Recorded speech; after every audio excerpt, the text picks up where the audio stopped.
After much consideration, the Blue Earth County Board of Commissioners has voted unanimously to remove the historic Rapidan Dam. Kendall Larson tells us more about today's decision and what lies ahead for the wounded landmark. The Blue Earth County Board of Commissioners has been discussing what to do with the Rapidan Dam for 5 years, with talks starting after the 2019 flood. In 2021, total cost for the Rapidan Dam removal and bridge repair was $82 million. All those in favor say aye. Aye. Those opposed, no. Now, with no cost estimates to report yet, the commissioners have chosen a path forward, voting 5-0 to remove the dam and bridge. The hard part is we've got a very erosive river and very erodible sandstone, Jordan sandstone.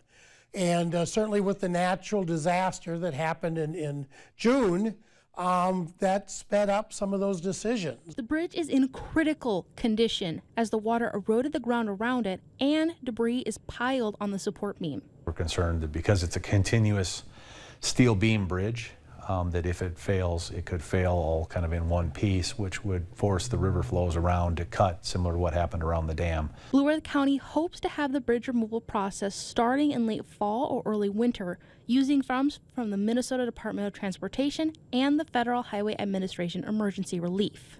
We've received verbal approval of the removal funds, but we just need to get all of the documentation in place so we can proceed with that. The county does not know when work on Rapidan Dam will start due to needing an analysis of the dam to be completed, which then must be reviewed by FEMA, and that could take over a year. We know how long it could potentially take to even just get the FEMA funding approved, and then we may need additional funding for the project. Timelines and costs for removals and installations are still up in the air, but county officials say they will release that information as it becomes available. So our biggest timeline is making sure we can continue to keep it safe, but also move through the process as we go to the restoration of the river.